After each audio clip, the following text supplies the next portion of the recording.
안녕하세요. 한국과 연이 깊은 외국인들의 사연을 전해주는 감동 사연 채널 왈칵입니다.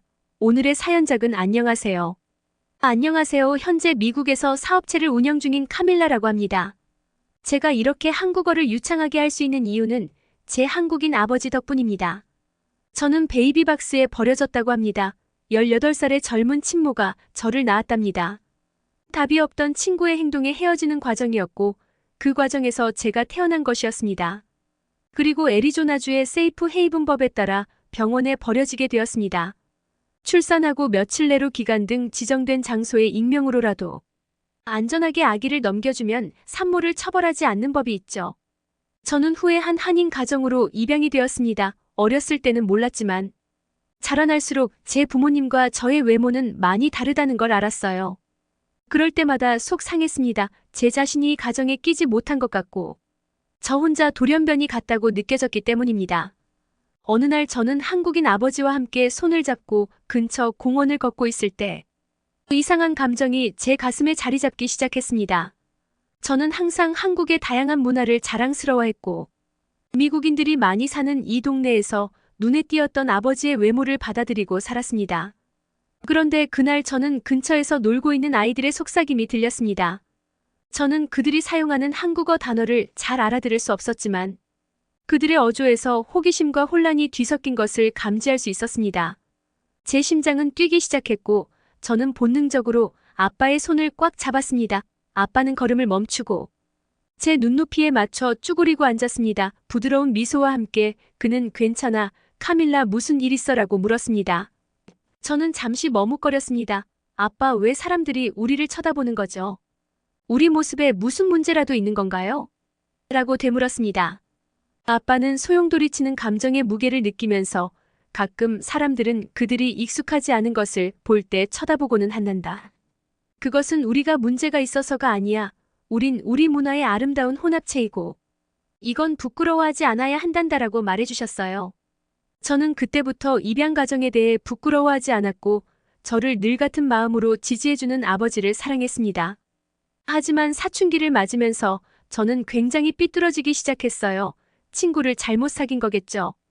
비록 저는 한국인이 아니지만 저는 한국 문화를 자랑스러워하곤 했습니다. 그래서 아시안 친구들과도 쉽게 친구가 될 수 있었습니다. 제가 다녔던 곳은 아쉽게도 한국인 친구는 없었지만 중국인 친구를 한 명 사귈 수 있었죠. 그 친구도 입양아였기에 저희는 공통점을 가지고 친해질 수 있었습니다. 제가 중국보다 한국에 대해 이야기를 많이 할 때면 그 친구의 표정은 안 좋아졌습니다만 저희 사이는 문제가 없었습니다. 그러던 중 한날은 제 중국인 친구가 너 그래봤자 한국인 아니잖아 하면서 저를 비꼬고는 했습니다. 그래도 저는 자긍심을 잃지 않으려고 했습니다. 후에 친구는 가정적인 문제로 점점 삐딱선을 타기 시작했습니다. 저도 불행했으면 좋겠는지 중국인 친구는 한국에서 안 좋은 사건이 생길 때마다 저에게 보여주면서 제 기분을 불쾌하게 만들었습니다. 그 친구는 한날은 한국에는 이런 말이 있대. 검은 머리 짐승은 거두면 안 된다.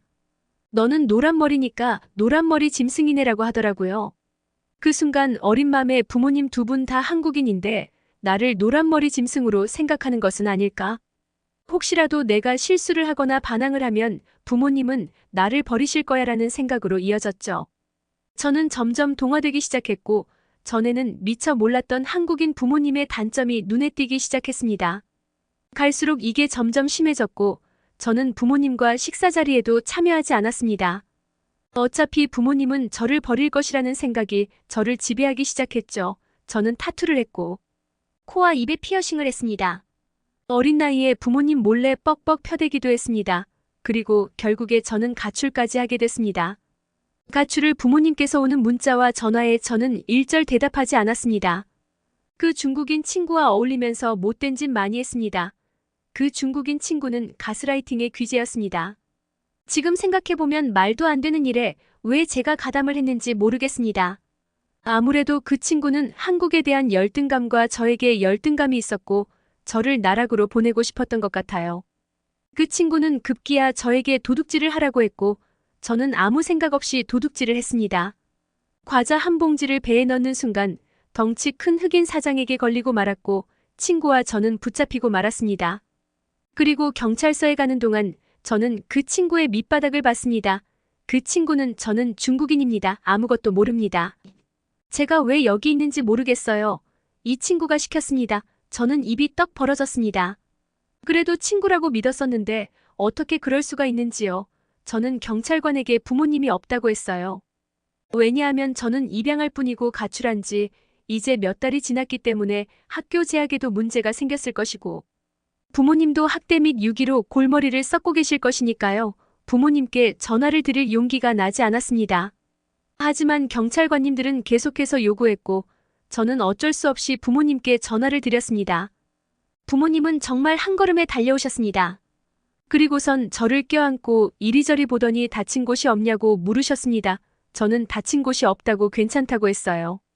그리고 부모님이 경찰관과 사장님께 이야기를 잘해주셨고 저는 무사히 집으로 들어올 수 있었습니다. 부모님과 저는 그동안 못다한 이야기를 했습니다. 사랑하는 우리 딸 카밀라. 우리의 사랑은 변함이 없다는 것을 알아주렴. 우리는 너의 여정이 우여곡절으로 가득 차 있다는 것을 이해하고 있으며 우리는 카밀라 너를 지원하기 여기에 있는 거야. 우리는 너가 그 감정을 헤쳐나갈 수 있도록 돕는데 전념할 것이야. 우리는 당신의 가족이며 함께 성장 그리고 끝없는 사랑의 길을 만들 것이란다라고 말씀해 주셨습니다. 저는 눈물을 흘리며 그동안의 탈선에 대해 사과를 드렸습니다. 그 후로 저는 달라졌습니다. 타투는 지울 수 없었지만 모든 피어싱을 빼고 금연 모드에 들어섰습니다. 저는 금연을 성공할 수 있었고 공부를 정말 열심히 했습니다.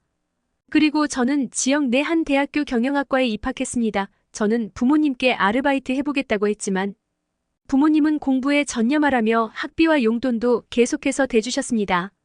저는 부모님의 지원에 힘입어 수석으로 졸업을 할 수 있는 영광을 누릴 수 있었습니다. 그 후에 저는 조그맣게 사업을 하나 시작했고 코로나의 힘을 얻어 떼돈을 벌 수 있었습니다. 그리고 나서 저는 부모님께 무언가를 해드리고 싶었습니다. 부모님은 사양하셨지만 저는 그동안 아버지가 몰래 봐오시던 차 한 대 뽑아드렸습니다. 새로 뽑은 포르쉐를 집 마당에 주차를 해놓고 아버지를 불러냈습니다. 아버지는 포르쉐 내 좋은 차군 사고 내지 말고 잘 타고 다니려 하면서 연신 포르쉐를 쓰다듬더라고요. 저는 아버지께 아빠 거야라고 했고 아버지는 어리둥절한 표정을 지으시며 뭐라고라면 믿을 수 없어 하셨습니다. 제가 차키까지 건네자 아버지는 눈물을 흘렸습니다. 저는 사춘기 시절의 탈선에 대해 사과를 드렸고 이제서야 효도를 한다고 감사를 전했습니다. 그러자 아버지는 이렇게 답했습니다. 그 일을 담아뒀니 카밀라 자식이 자라면서 그 정도는 누구나 할 수 있단다. 아버지에게 보답하려고 그동안 그렇게 열심히 산 거구나 이 애비 맘이 찢어진단다. 아버지는 저를 진짜 딸로 생각하신 거였어요. 저는 눈물을 흘렸고 그제서야 저희는 진심이 통했습니다. 현재 저는 그 사업체를 운영하며 더 성장하고 있습니다.